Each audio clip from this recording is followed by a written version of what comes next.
Hello. Hey, how are you? Hey man, thanks a lot for joining.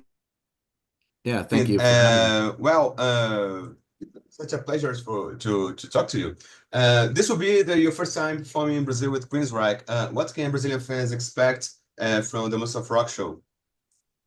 Yeah, we're going to be playing a variety of songs, some old school deep cuts like Queen of the Reich probably and stuff from Mindcrime, Empire, maybe Rage for Order, possibly a new song.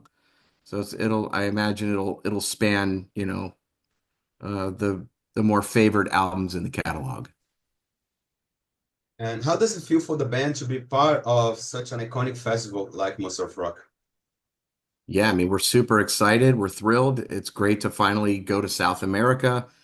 It's been 13 years since Queensryche was down there. Um, yeah, it's going to be a lot of energy, great bands, looking forward to the festival, seeing peers and friends and that kind of thing, and playing for your audience. What are your expectations for the Brazilian crowd? I'm expecting probably, very animated, very cheery, very engaged, singing the songs. I know they're very passionate about, the metal music, and it'll be my first time there, so I imagine it's probably similar to Grease, singing all the guitar lines and that kind of thing. So yeah, we're all very excited.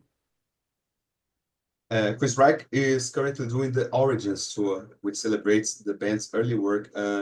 How did you select the songs for this tour, and what's the significance of those albums into the band's legacy? Well, I mean, you have Queensryche is a pioneering progressive metal band that kind of was one of a handful of bands that started a subgenre, if you will. Um, so we just wrapped up the Origins tour in Europe, and those albums haven't been played in full since 1984. And so we thought it would be really cool to play the EP and then the very first full-length record. So it was embraced really well for two North American tours. Then we took it to Europe for a month.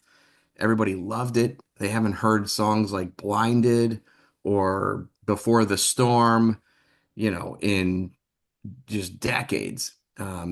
So I'm not really sure what the set list is for South America for these shows yet. It also depends on our time. If we have an hour, if we have more time, hour and a half, whatever it is. But we'll tailor a set that's going to be killer. Um, but yeah, I mean those first two records were, really important albums for the genre and inspired a lot of other metal bands to kind of go into that style a little bit. Which songs from Chris Reich earlier periods did you feel better to revisit during this tour? Well, I mean, The Warning's my favorite record of the catalog. Um, and I mean, I just think that I can't really pick a song. I mean, Roads to Madness and M156, these are just so unique. That you have all these peaks and valleys in these songs. They're not just like a generic kind of heavy metal song.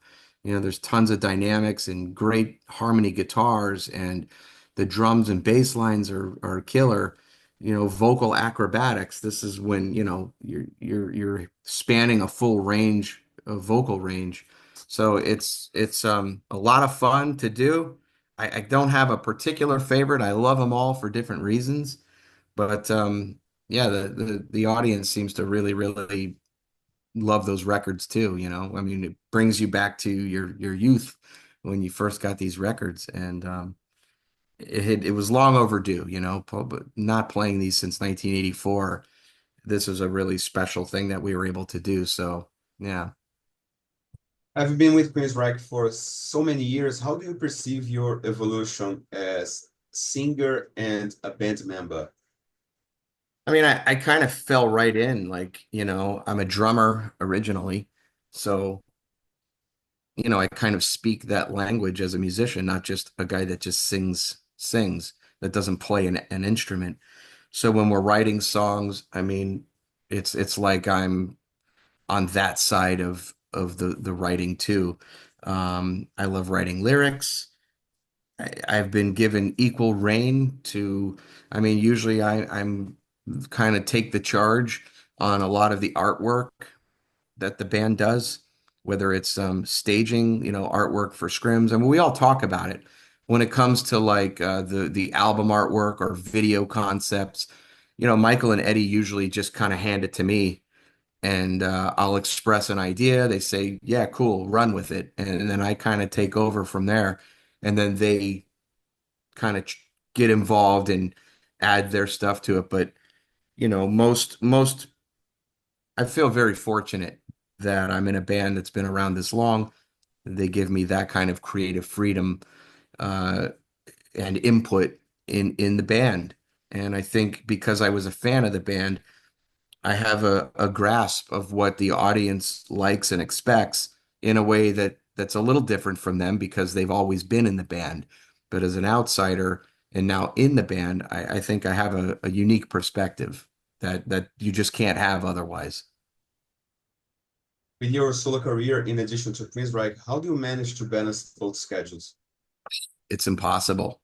Um, I mean, Queensryche, we do like 100 shows a year probably, and I'm gone a lot.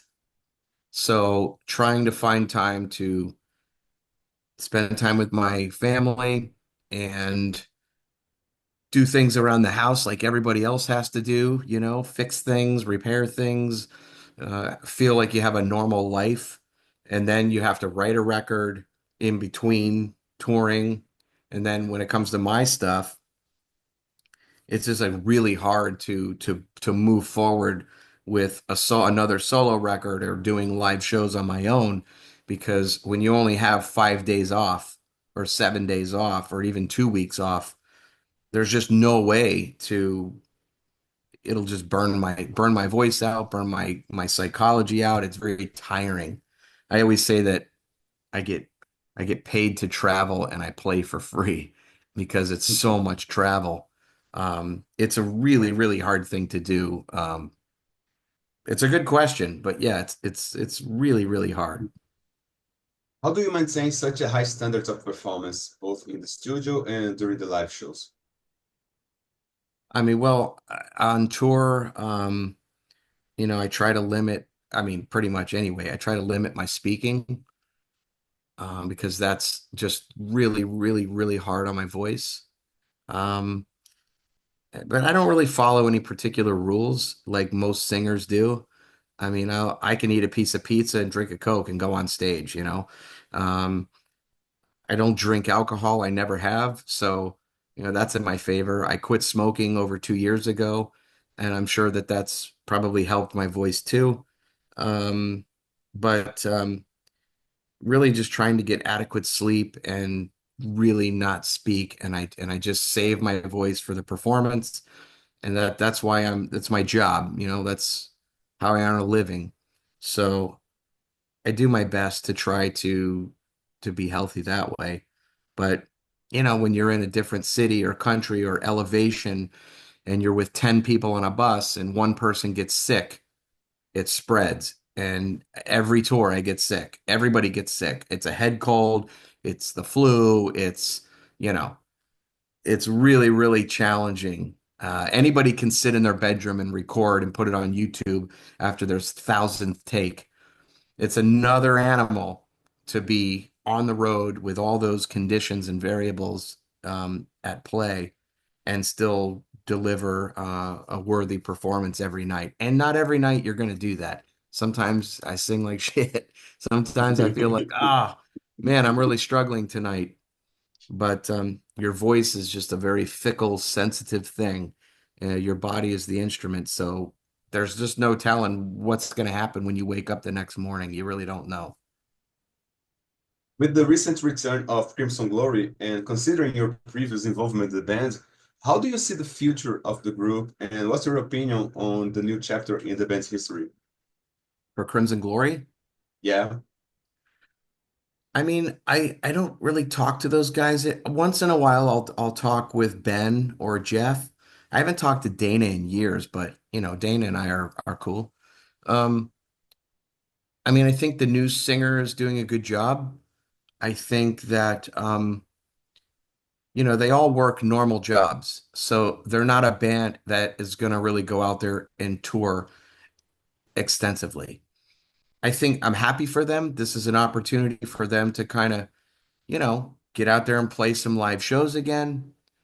But it's kind of like a side thing, and when I was in both bands at one time at the same time. And this is what I wanted to do for a career, not just on the side. Uh, they're a killer band. I mean, I think Crimson Glory's first two records rival Queensryche stuff for sure. I mean, they're an amazing songs. Um, they were also a pioneering progressive metal band, but I'm happy for them. Good for them. I recommended to them a friend of mine, John Pyers, to do keyboards. And that he went and did a couple Greek shows and a show in Cyprus or whatever. And Ben thanked me for connecting him with those guys. So, I have nothing but good things and great memories. I mean, if it weren't for that, I probably wouldn't be in Queens right now. So, I owe a lot of thanks for that opportunity to be in Crimson Glory. And as for my last question, what's next for Queensryche after the Monster of Rock show? Can we expect a new album in the near future? So we're writing a new record now. We did a big songwriting session before the European tour.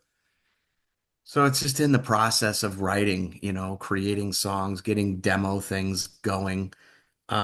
We have a lot of touring things in the works that aren't announced yet. I know management and the booking agents are working really hard on putting something else together. It's kind of a Groundhog Day, Marcelo. It's just play shows and come home and try to force ourselves to get together and and write more songs. But that's kind of what it's been the last, forever. That's what it is. You play shows, you write songs, you put a record out, you do a tour. You run on that for a year or two, and then you do it all over again. So, Todd, thank you so much. See you yeah, next thank month you. in São Paulo. Appreciate it. Thanks for your support. Obrigada, Marcelo. Obrigado.